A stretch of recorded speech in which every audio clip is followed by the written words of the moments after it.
Welcome to the deep dive, everyone. Today we're going deep, deep inside Squid Game.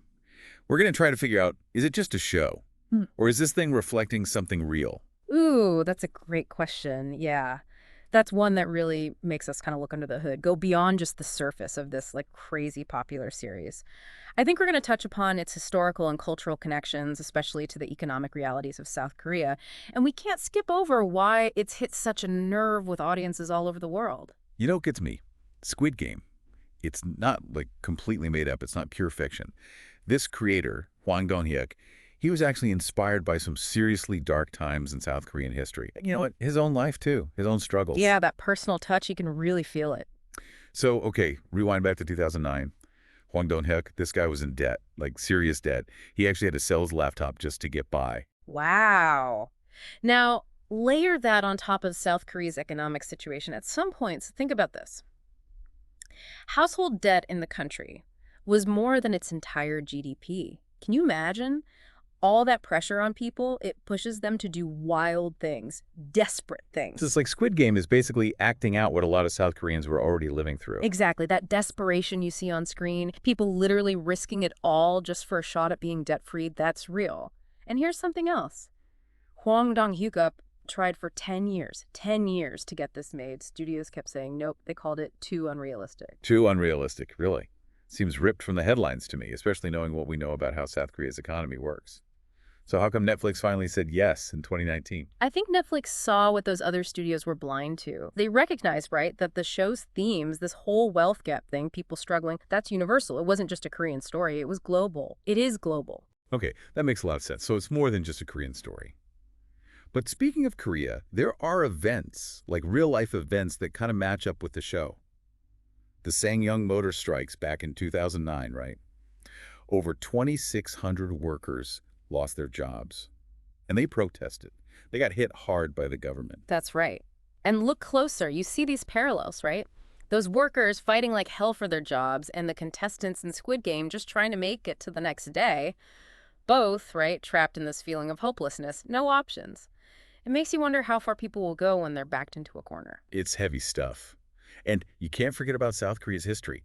They went through a military dictatorship right back in the 70s and 80s. Harsh labor conditions, human rights violations. That's a huge piece to understand the impact Squid Game had over there. It wasn't just entertainment, it was bringing back memories, reflecting their own past.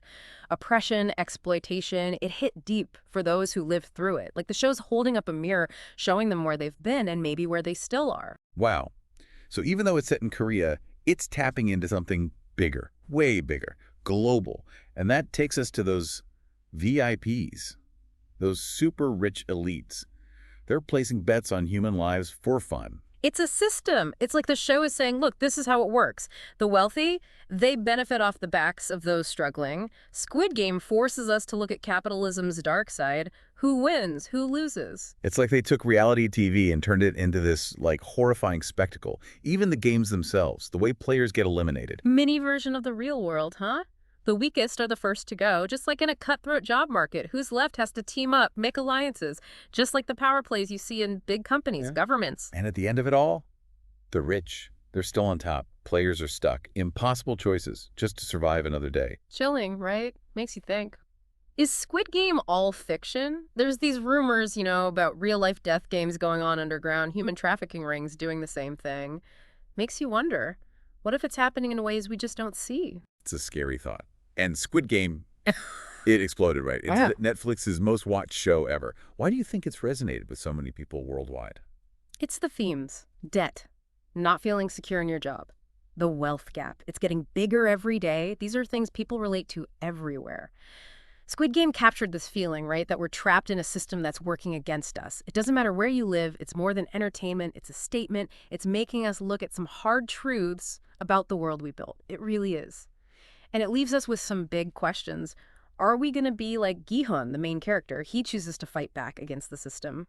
Or do we just accept what's happening? Wow, that's a really heavy question. What would you do? Now, let's look at the games themselves, okay? Each one is based on these simple Korean children's games, right? Mm-hmm. But the stakes are deadly serious. That's what's so smart about it, don't you think? This clash between innocence, childhood, and the threat of death right there in your face. It's like a loss of innocence, being forced to grow up too fast. And the world, it can be cruel. It really can. Each game is like a window into the players, too. It shows their personalities, what they're good at, what they're bad at. Sure. It's like a social experiment. They have to make these tough choices, and you see what they're really made of, their morals, what they'll do to survive. You know, one thing that really struck me, how fast they turn on each other. I know, right. At first they're strangers, then they team up, then the stakes go higher, and boom, betrayal. Isn't that just how it is? It's a dog-eat-dog world out there, isn't it? You gotta look out for number one, even if it means stepping on someone else to get ahead. Capitalism's message, and it's unsettling to see it played out so clearly in Squid Game, you know? It's intense. Yeah. And then there's the way it looks, right? The colors. Bright colors, these childish sets, and then bam, violence, despair. Like a carnival gone wrong. Attractive on the surface, seductive even, but underneath this darkness, you know something's bad is about to happen. And those guards, the masked guards, pink jumpsuits, no emotion. Terrifying. Yeah, right. They represent this force, this system, just doing its job, no humanity. It's like both sides, the players and the guards, are losing their humanity, you know? Yeah, I see that. And Squid Game, it shows the mental toll it takes on everyone. Guilt, trauma, losing yourself. Like Gihun, the main character, he starts as just this unlucky guy, but the games, they change him. He's put in these impossible situations. He's got to make choices he never thought he'd have to. And those choices, they weigh on him. They force him to look at the darkest parts of himself. He wins in the end, but he's not the same. Nope. He's seen too much, felt too much pain. What he did to survive haunts him. That's the whole point, isn't it? Even if you win the game, you lose something. Like they say, the only winning move is not to play. But what if you don't have a choice? You're already in the game. Exactly. That's the question the show throws at us. And it hits hard for a lot of people today. It's a struggle out there just to stay afloat. Sometimes it feels like a whole system's designed to keep you down. So what do we do? How do we change it? That's the million-dollar question, right? But maybe step one is seeing that we're all in this game, whether we like it or not. Yeah. Then we got to ask ourselves, what kind of player do I want to be? Am I okay with sacrificing everything, even my humanity, just to win? Or is there another way to play? A different game altogether? It's a powerful thought. You know, the ending of Squid Game, it's caused a lot of debate. I'm curious to get your take on it. Oh, yeah. It definitely gets people talking, goes right to the heart of, you know, the choices we make in a world where it feels like it's everyone for themselves. For those who haven't seen it yet, can you give us a rundown? No spoilers, though. Okay, so let's just say Gihun wins. He gets the cash, but the experience breaks him. He's lost friends, betrayed people. He's dealing with tons of guilt and despair. A millionaire, but miserable. Exactly. Lost more than he gained. And as he's getting ready to board this plane to see his daughter, he sees the same guy who recruited him into the games preying on another desperate person. And that's when he decides. He doesn't get on that plane. He chooses to stay. He's gonna fight the system, even though he knows it's dangerous. It's like the money didn't matter anymore. Fighting for something bigger than himself, that became the real prize. Yeah, you could say that. He's rejecting the whole logic of the game, this idea that you gotta use people to get ahead. He chooses hope over despair. That's the harder path. So is Squid Game pessimistic or optimistic? A warning, a testament to the strength of the human spirit. It feels like both, right? It warns us about where we're headed, but it also reminds us we can choose something different. We can go along with a broken system, or we can fight back, even if it means putting everything on the line. That's a choice everyone has to make, you know? Not just as individuals, but as a society. It is. That choice will decide the future, our future. Squid Game, it really makes you think, doesn't it? For sure. It asks important questions about what we value, the choices we make, the world we're building. And on that note, we're going to take a short break. But don't go anywhere. We're not done with Squid Game yet. There's one more thing we haven't talked about. It might surprise you, given how dark the show is. We'll be back in a flash.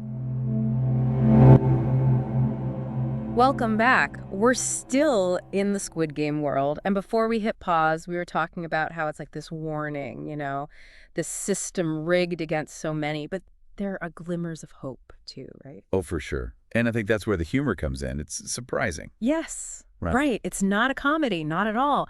But those little moments of humor sprinkle in So important. I think it helps us connect with the characters, their struggles. It's true. You laugh with them, even when things are terrifying. It Yeah. makes them feel real, like they're not just pawns in a game, you know? They're people. With emotions. Exactly. The humor, it lets us see them, relate to them on that human level, and that makes the sad parts hit harder, It honestly. does. It's like even when things are at their worst, darkest, people still find ways to laugh. Okay. And that makes it even more heartbreaking when, it's a tough balance. Hmm. But the show nails it. And it's not just the characters, the games themselves, they have this dark humor to them too. Totally. Like red light, green light, that first game. Yeah. It's for kids, but it's life or death. So messed up.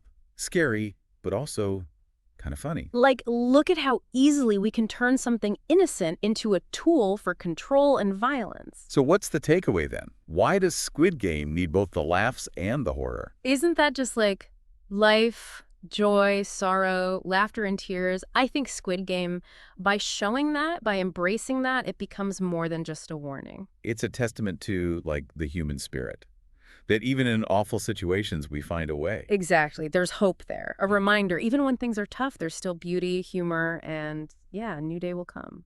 Let's switch gears a bit. There's this other layer to the show that people don't always talk about, how it tackles social class, all the little ways they weave it into the story. Oh, interesting. Tell me more. What do you see there? Think about the costumes. All the players, they're wearing these green tracksuits, identical.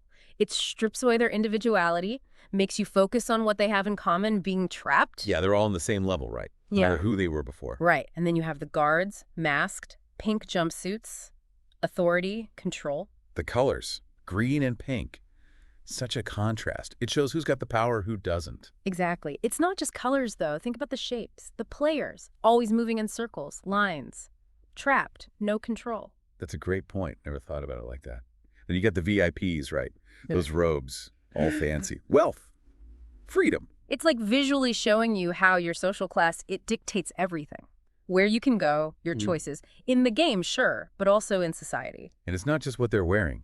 The sets, too, right? Yeah. The game arenas, all sterile, bright lights. And then the spaces the players live in. Dark, cramped. Yes. Good catch. The arenas, they're made for spectacle, entertainment, just like the world the upper class lives in. And the players, tucked away, Mm. hidden from view. It's subtle, but it's powerful. This visual representation of how society is divided, the haves and have-nots, built into the whole story. Like, even when they're supposed to be competing on a level playing field, they're not. The game's rigged from the start. Exactly. This show, it's a visual masterpiece. The colors, shapes, the setting, they all reinforce what it's saying about social class, who has the power. Makes you wonder, how these visuals play out in our own world. The subtle ways they shape how we see ourselves, how we see other people. Absolutely. We got to pay attention to how social class is built into our everyday lives, often in ways we don't even realize. But Squid Game, it's not all doom and gloom. It also shows how powerful human connection can be, even in desperate times. Yeah, it's true. People form bonds. They help each other, find moments of joy right in the middle of all the horror. Think about Gi-hon and Oh Il-nam, the old man. Different ages, different lives, but they become friends. And Si-byuk, the North Korean defector. And Ji-young. She sacrifices herself to save Si-byuk. So powerful. It was. Even when it's kill or be killed, there's still compassion, selflessness. Those little acts of kindness, they stick with you. Even in a dark world, humanity can still shine through. Hope, a little glimmer of it, empathy, connection. These things can be a force for good, even when it feels like everything's pushing us to turn against each other. Which brings us back to that ending. Hopeful or just plain depressing. People are still arguing about it. It's up to you, really, how you see it. Some say Gi-hun staying to fight the system, that's hope. A belief that things can change. Others, they say it's tragic, like even if you get out, you're still scarred, pulled back in. It's both, maybe. It acknowledges the struggle is real, but also little acts of resistance, they matter. We have a choice. Even when things look impossible, we can fight for something better, a world where Squid Game stays fiction. And on that note, that wraps up our deep dive into Squid Game. We covered a lot, right? History, culture, social commentary, capitalism, the power of visuals, those unexpected moments of hope. We dug deep into how the story is told visually, human connection, that ambiguous ending. I hope this gave you a fresh perspective. Maybe made you think a little differently about the world, too. What hit you hardest? What are your thoughts on the choices we have to make in a world where the stakes feel so high? Keep thinking about these questions. Explore the sources we talked about. Keep the conversation going. Because Squid Game, it's not just a show. It's about the choices we make every day, the connections we build, the world we're making together. We're back, still diving deep into Squid Game. We've talked about the history, the social message, the visuals, everything. But there's one last thing, something you might not expect, given how dark the show is. You're thinking about hope, right? Yeah. Even with all the brutality, all those high stakes, Squid Game still has these moments, these little glimmers of hope. They really stick with you. It's true. Doesn't shy away from the dark stuff, but there's this reminder, like, even when things are awful, people can still find each other. Like Gi-hun, the main character, and Il-num, the old man. Totally different lives, ages, everything. And yet they form this real bond. Great example. It's like there's scenes, they bring this warmth to the story, a little humanity. Otherwise, it would just be too bleak, wouldn't it? And what about Sae-bayuk? She's the North Korean defector. And Ji-young, she's the young woman who sacrifices herself so Sae-bayuk can have a chance. Oh man, that scene. It was so powerful. So selfless. In a game where they're supposed to be fighting each other, they show what compassion really means. It's like even in this kill-or-be-killed environment, you can still choose to be kind. These little acts of hope, of bravery, they make you think. It's like even in a world that's obsessed with winning, with everyone looking out for themselves, empathy, connection, they still matter. Right. It's like a counter-argument to the whole critique of capitalism. The system might be messed up, but our choices, they can make a difference. So maybe Squid Game isn't all doom and gloom. Maybe it's more like a challenge. Then they Good call. definitely. Choose hope, choose connection, even when it feels like everything's against you. Maybe that's why it's resonated with so many people around the world, you know? It taps into these fears we all have about the way things are going. But then it offers this little bit of hope. We can choose a different path. We don't have to play their game. A message that goes beyond the screen, for sure. It's a message that could push us to build a world where Squid Game stays a story. Just a story. Well, that about wraps it up, our deep dive into Squid Game. We've covered a lot. History, social commentary, the visuals, how the story is told, those moments of hope that pop up in the darkness. It's been quite a journey, hasn't it? I hope this deep dive gave you something to think about. Maybe even a new way of looking at the world. What stuck with you? What are your thoughts on the choices we face in a world that feels sometimes as high stakes as Squid Game? Squid Game.